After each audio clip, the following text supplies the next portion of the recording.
I am building the walls out of simple foam core board. It's 3/16 and you buy it at the dollar store. It's pretty cheap. This is what my basis is for starting. First I cut out the walls to the proper size. In this case the building is 30 by 50, so the ends are 30 feet wide and the center's 50 feet long. And here I am starting out by marking out the windows. We get the one window in the center, so I go to the center and then mark 2.5 feet each way.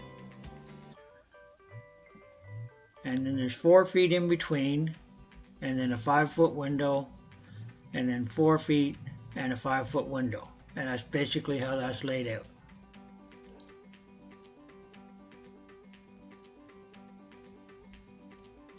So it's just a case of marking them out.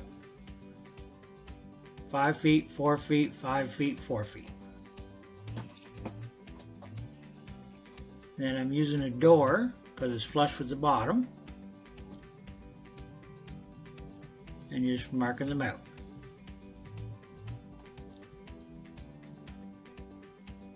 And I've got this sped up 2 times, so I'm working a lot faster than I normally do in this video, but it would have been a long video if I hadn't done that.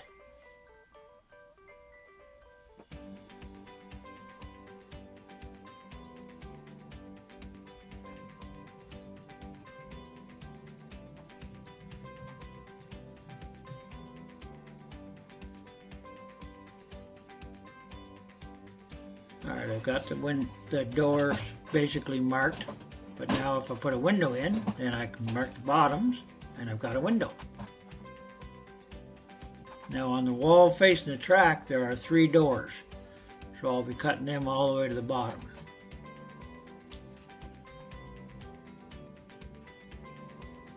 But on the south wall, the wall facing the street, there's 5 windows.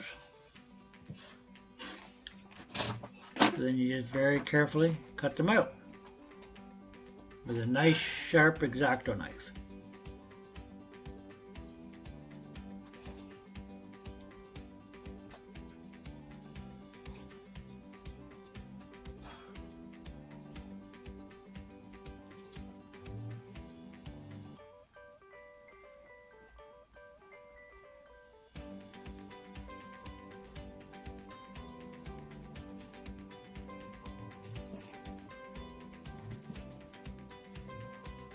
I'm trying to get this as tight as I can so the windows are a press fit.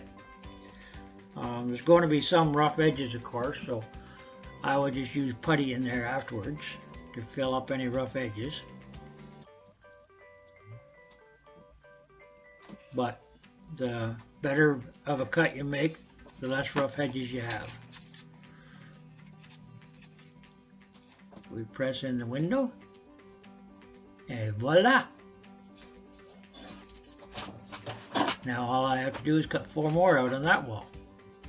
So there I've got all 5 windows cut out. And we'll test fit them to see how they work.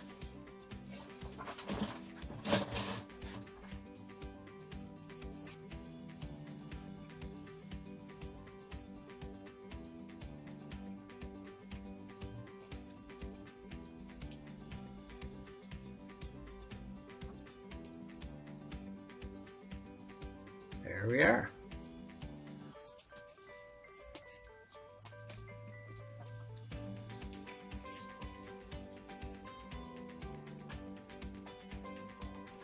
Now the next step is on the exterior. I'm taking off the paper. This foam core board has paper on each side, and I'm going to leave the paper on the inside, but on the outside I'm taking the paper off, and that leaves the foam exposed, which makes my next step quite easy to do. I've got to mark in all the rocks that this building was built out of.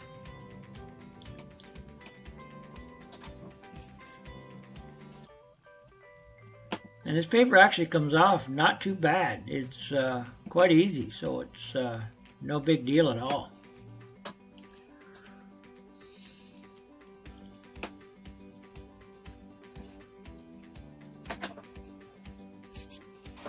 Now, when I did my measuring, I measured the height of the walls and to the beam that goes across on the top.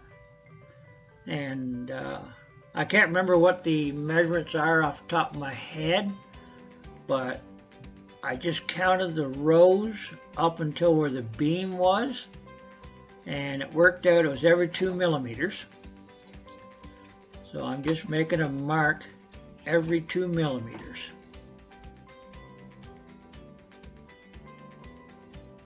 And that is going to be each course of stone in there.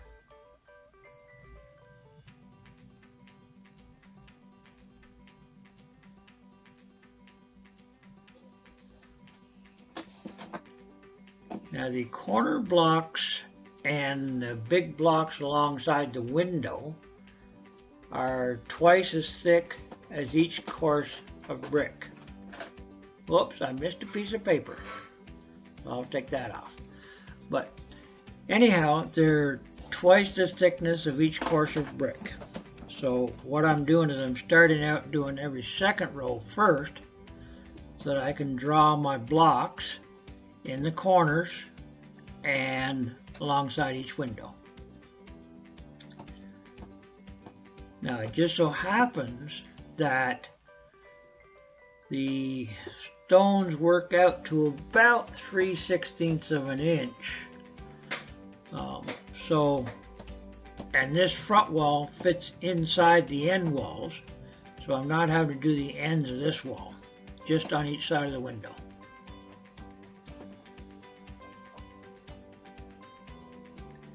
But you just use your pencil and you just run along, and what that does is it scribes a line into the foam, and that will be your mortar joint.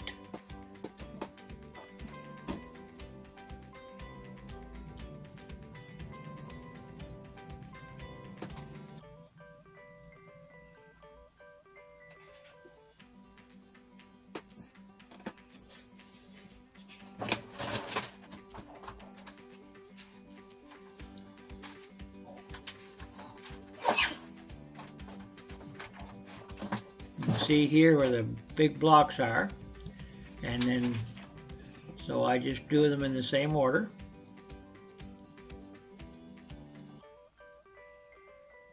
And there again, the pencil just makes a nice little indentation in the foam, and I can repeat that, just makes a nice line for your mortar joint.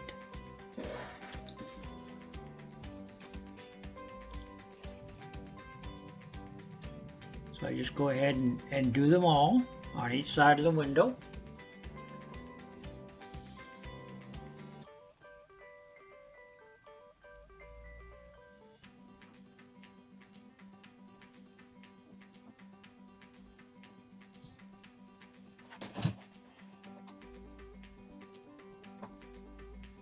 I'm doing the keystone along the top.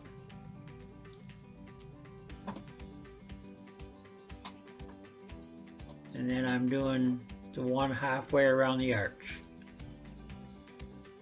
And I'm just freehanding those.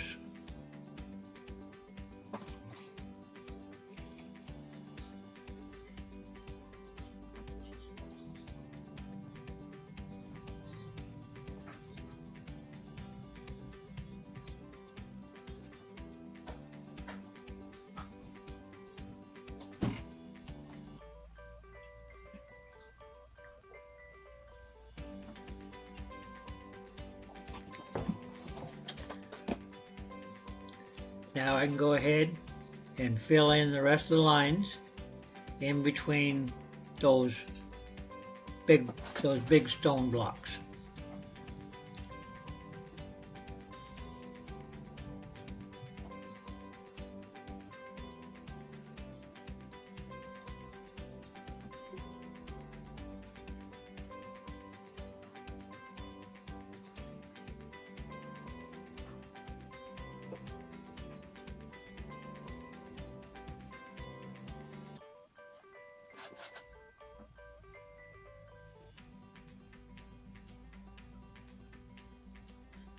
This is just repetition, just Draw every line in.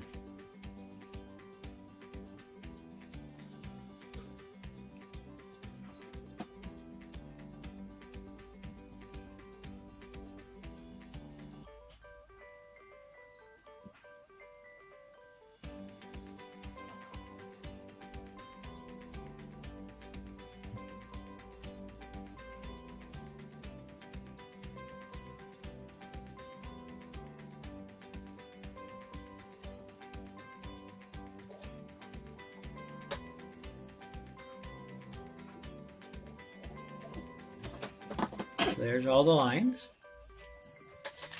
And you can see in between the big stones, there's 2 bricks and then 3 bricks, 2 bricks, 3 bricks, 2 bricks, 3 bricks, and then there's 3 longer bricks in between the short stones.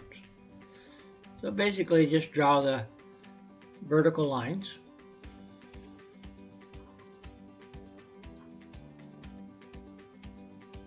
And I should mention, you don't have to push the pencil very hard, just use a bit of a steady pressure and it makes for a pretty good joint. And this part goes pretty quick. When I took pictures of the building, I noticed that the joints aren't perfectly lined up like you would have a block wall or a brick wall, so it makes things a little easier to do.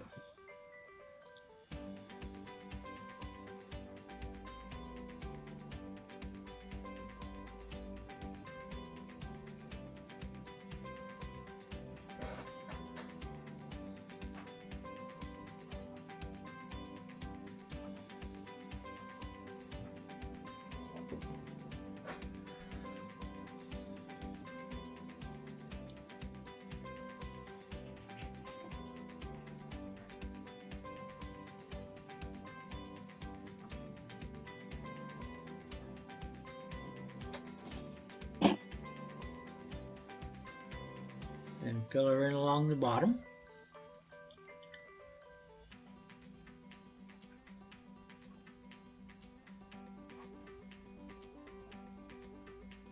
And for this whole process here, I'm just eyeballing more or less the ones above it and just filling it in.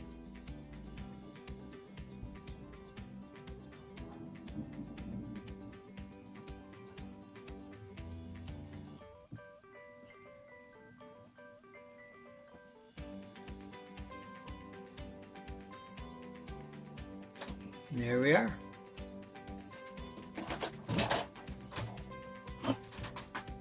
There's a pretty good detailed shot of what the end wall looks like.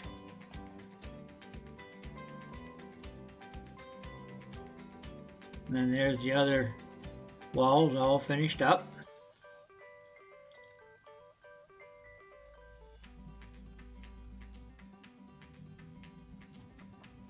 Now for putting these together, I'm using this tray. I got it at a train show quite a few years ago. It's a square metal tray and it came with magnets. It's pretty doggone handy for doing this kind of stuff. You can set the pieces right in the corners and it's square. And I like to use Aleene's tacky glue for this. You could probably use white glue as well, construction glue.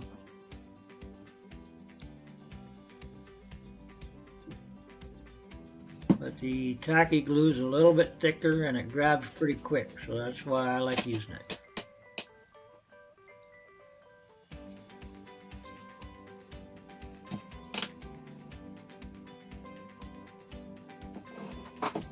Just double checking for make sure everything's nice and tight and straight. And then I'm going to use a right way corner thing here. It's got magnets in it, and you put one inside and one outside, and it just holds the corner nice and square and tight. I love those things. I also bought those at a train show before COVID. There's a guy there, I can't remember his name, but he always has a whole mess of tools. And That's one of my weaknesses. I have to go look through the tools, see if there's anything I can use. This jig that I bought with the magnets and the right way clamps, I just love them. They make life a lot easier. Now the wall you see facing you right now, that is the west wall, and it's got an old door that used to be in there that has since been re-stoned up. And then the wall that I'm putting in faces the tracks, and it has the 3 doors on it. And the wall facing the street has the 5 windows, and the east wall facing towards Kingston has 2 windows in it.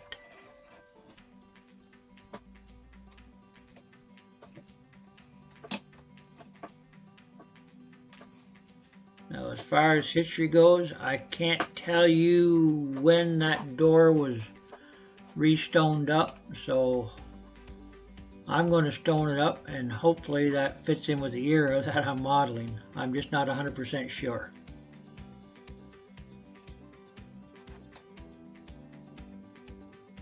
And there we are. She's set up. Now all we have to do is just let her sit for a while, and our building is put together.